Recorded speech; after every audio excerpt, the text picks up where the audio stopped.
நாள்தோறும் புத்துணர்ச்சியுடனும் ஆரோக்கியத்துடனும் வாழ்வதற்கு உடற்பயிற்சி உதவுகின்றது. அந்த வகையில் உடற்பயிற்சியில் சிறந்தது யோகாசன கலை என்கிறார் ஆசனா ஆண்டியப்பன் அவர்கள். நம் விடியலிவா நிகழ்ச்சியின் முதல் பகுதியாக வரவிருப்பது நலமுடன் வாழ.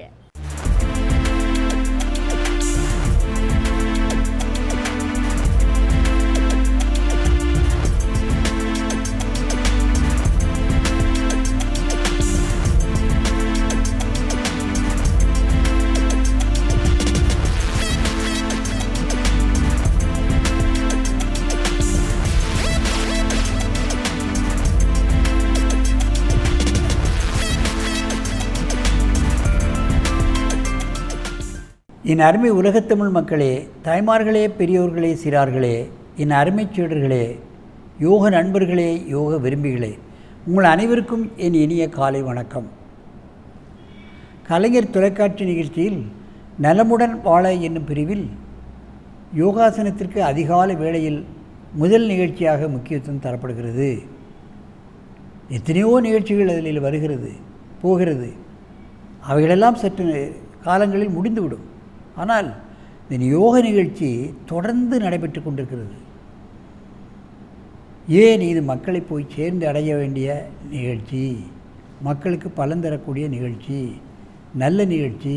திரும்ப திரும்ப திரும்ப திரும்ப சொல்லும் பொழுது பார்க்கின்றவர்கள் நாம் செய்து பார்க்கலாமே, இது ஒரு நமக்கு ஆரோக்கியத்தை தரக்கூடிய பயிற்சி அல்லவா, குடும்பத்தோடு செய்யலாம் என்று பல்வேறுபட்ட வயதினரும் இங்கே யோகாசனம் செய்து காட்டுவதை பார்க்கிறார்கள். ஆகவே வயதானவர்கள் செய்கிறார்கள், நடுத்தர வயதினர்கள் செய்கிறார்கள், உண்டானவர்கள் செய்கிறார்கள். நாம் ஏன் செய்யக்கூடாது என்ற ஒரு எண்ணம் மக்கள் மத்தியிலே வந்து நிறைய பேர் இதை பின்பற்றி பழகி நல்ல பலன்களை எய்து கொண்டிருக்கின்றார்கள். அந்த நிலையில் இன்றைக்கு நமது அரங்கிற்கு விவர்ஜிதா என்னும் 26 வயது பல் டாக்டர் அவர்கள் நமது அரங்கிற்கு வந்திருக்கிறார்கள். எனது பயிற்சியாலையில் அவர்கள் யோகாசனத்தை கற்றுக்கொண்டிருக்கின்றார்கள். அவர்கள் திருமணமாகி குழந்தை இருக்கின்றது. அதைத்தான் நான் கவனத்தில் கொள்ள வேண்டும். திருமணமாகி குழந்தை பெற்றுவிட்டாலே பெண்களுக்கு இடுப்பு பெரிதாகிவிடும், மார்பகங்கள்லாம் பெரிதாகிவிடும், அவருடைய அழகில் குறைபாடுகள் ஏற்பட்டுவிடும். இடுப்பு பெரிதாகிவிட்டாலே அவர்கள் அழகில் குறைபாடு ஏற்பட்டுவிடும். அதற்கு பின்னால் அதை குறைப்பது என்பது மிக கடினம். ஆகவே பாம்பே போன்ற நகரங்களில் திருமணம் ஆகி குழந்தை பெற்றாலே அந்த குழந்தை பெற்ற பெட்லே ஆசனங்களை சொல்லிக் கொடுத்து விடுகிறார்கள். வயது பெரிதாகாது. பாருங்கள், வடநாட்டு நடிகர்களாகட்டும் பெண்களை பாருங்கள், எல்லோரும் ஸ்லிம்மாக இருப்பார்கள். அதே மாதிரி சைனர்கள் பூராவும் பாருங்கள், ஜப்பானியர்களை பாருங்கள், பெண்கள் பூராவும் ஒல்லியாகவே இருப்பார்கள். உணவிலும் பயிற்சி செய்வதிலும் அவர்கள் வல்லவர்கள். ஆண்களை விட பெண்கள் தங்கள் உடலை அழகாக வைத்து கொள்ள வேண்டும் என்பதில் மேல்நாட்டினவர்கள் மிகவும் நாட்டம் கொண்டவர்கள். இன்றைக்கு இந்த யோகக்கலையை அவர்கள் கையில் எடுத்துக்கொண்டு தினமும் அதிகாலை வேளையில் காலையிலும் மாலையிலும் செய்து கொண்டிருக்கிறார்கள். இப்பொழுது நமது விவர்ஜிதா அவர்கள் கொஞ்சம் கடினமான ஆசனம்தான், அதை செய்ய போகிறார்கள். துவிபாத விருஷ்டாசனம். இங்கே தலையை வைத்து அங்கே கால் நீட்டி முதலே செய்யுங்கள். அம்மா அப்படியே டேர்ன் பண்ணி அங்கே தலையை வை. அப்போ தான் தலை அங்கே தெரியும். கொஞ்சம் பின்னவா இறங்கு.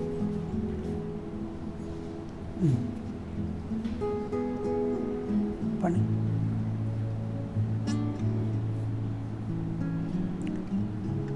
துவிபாத விருஷ்டாசனம். பாருங்கள், முட்டை கொஞ்சம் நன்றாக நிமிருங்கள். கால் முட்டு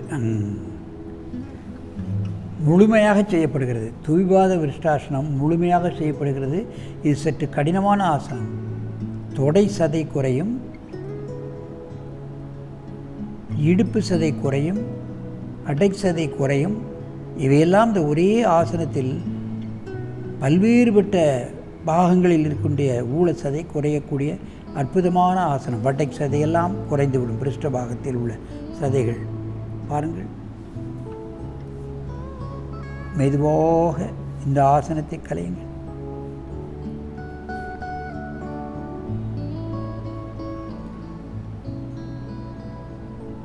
தலையை அப்படியே திரும்புங்கள்.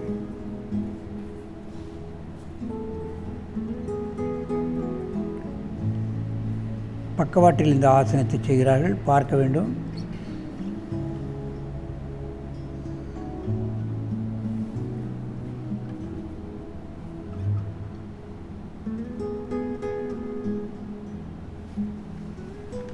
துவிபாத விருஷ்டாசனம்.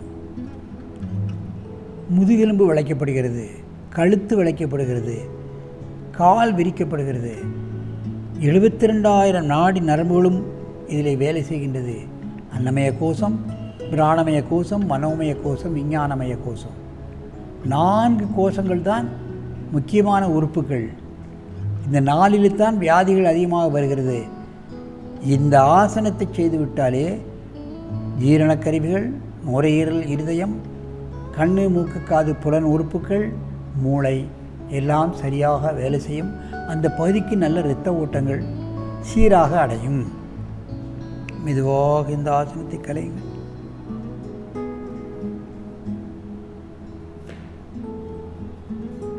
காலை நீட்டி மூச்சு வாங்கிக்கொள்ளுங்கள்.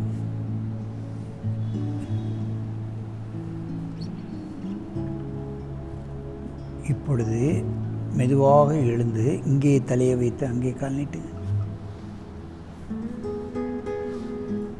இன்னும் கொஞ்சம் கீழே போகணும்.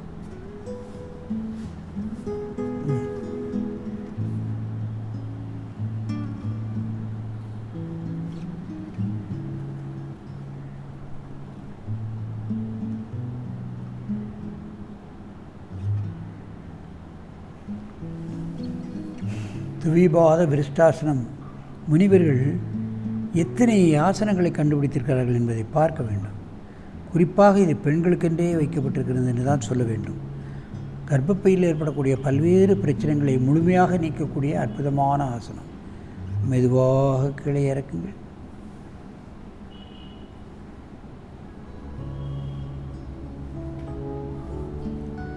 நேராக எழுந்து பத்மாசனத்தில் உட்காருங்கள். என் அருமை பெரியோர்களே, தாய்மார்களே, பெண்கள் எல்லோரும் இப்பொழுது திருமணம் ஆகிவிட்டாலே எந்த பயிற்சியும் செய்வதில்லை. அவர்களுக்கு அதிகப்படியான சதை போட்டு விடுகிறது. அவருடைய அழகில் குறைவு ஏற்பட்டு விடுகிறது. பல்வேறு பிரச்சனைகளுக்கு ஆட்பட்டு விடுகிறார்கள். பாருங்கள், அவர்கள் குழந்தை இருந்தாலும் தன் உடலை பேண வேண்டும் என்ற ஒரு நிலை இதுக்கு வந்திருக்கிறார்கள்.